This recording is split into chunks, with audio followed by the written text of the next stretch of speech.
Good morning. Welcome back to another edition of Gary's Movie Emporium. Today is a wild eye, raw and extreme movie review for blood-soaked and Nazi zombie breeders. This was a very intense film, very violent, very graphic, if you will.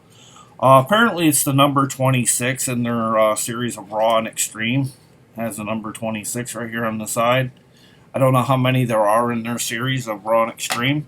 But this film was from 2013. It also goes by the name of Never Knows Best.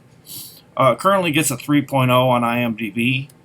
It was distributed by Wild Eye in March 2020. I got that info off from Amazon and their details. It said it came out in 2020 in March. Clock's in at around 112 or an hour and 12 minutes. It's also known as the remake of This Side of Nightmare, which was a 2008 short. It was directed by Peter Grendle and written by Peter Grendle. Stars Kaitlyn Barlow, Lauren Chavez-Myers, and Rachel Corona. Features the music done by the Eternal Wu-Tang Killer Bees. Production company was Red Letter Cinema.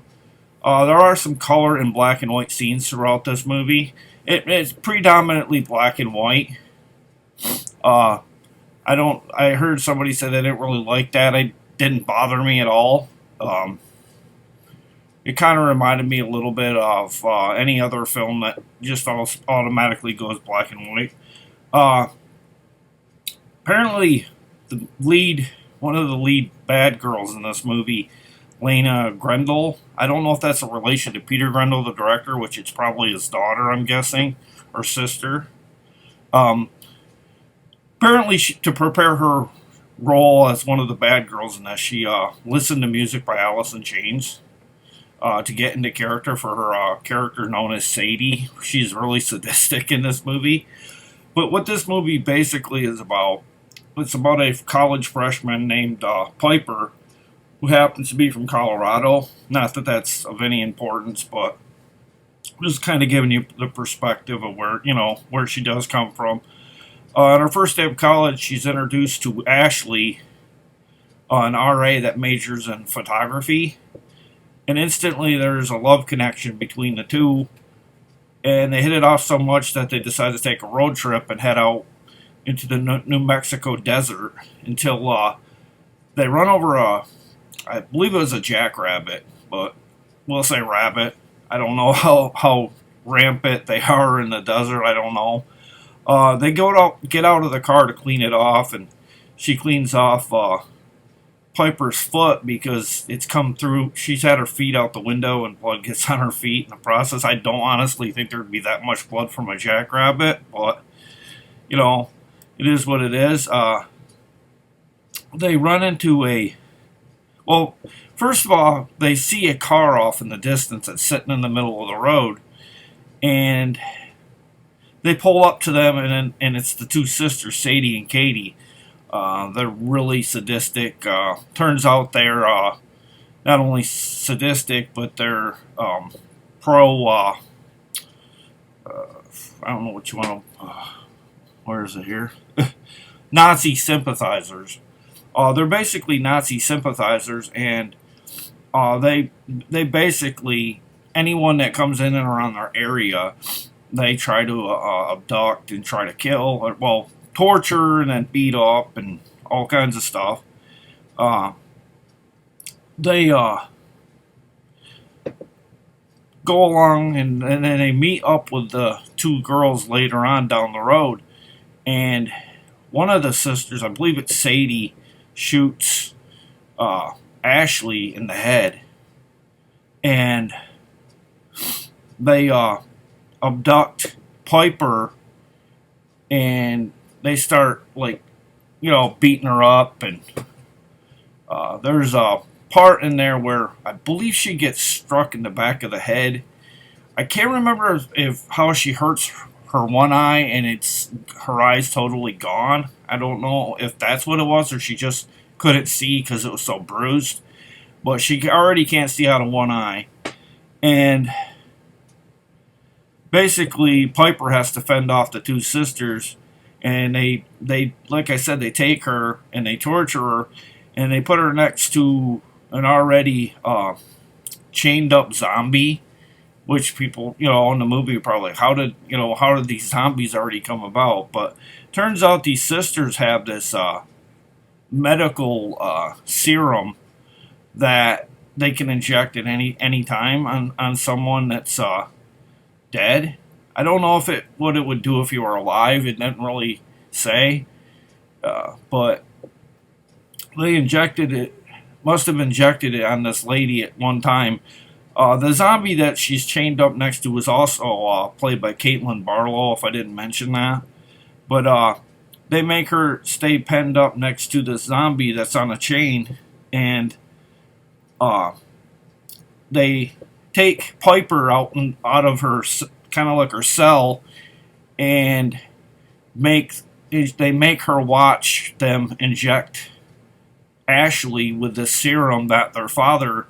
Apparently, their father, in the beginning, it implies that the father was a doctor of some sort. I don't know if he was a mad scientist or just somebody that dwindled in the doctoral, field. But he dies in the beginning, and the two girls are left to fend out there in the desert. But they inject Ashley with the serum, and she comes back and turns into a zombie right in front of Piper's eyes. And in the process, Piper is, befuddled. She can't figure out how that's even possible. So out of nowhere, I think one of the sisters chops her head off. I guess with a machete or something. I couldn't really see what her head was cut off with, but it was something definitely daggerish and something that could cut your head off. But they inject her, and it seems like these two have been doing a little bit with this elixir to resurrect dead. I don't know if they're captives. Some of them, they resurrect them, and now they want to start a faction of the undead in honor of the Nazi cause.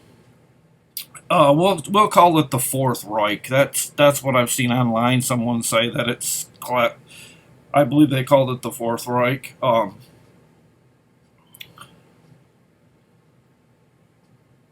Some stuff in this movie, I'm not gonna lie, might be considered hateful because there's a lot of dialogue about not Nazism and a lot of bashing on gays and lesbians. Especially lesbians, because the main couples are lesbian partners, and very much felt like a Rob Zombie inspired film too, like with the violence and I don't know, just everything. It was brutal, but despite these two things that I mentioned, I love the film a lot. The sisters are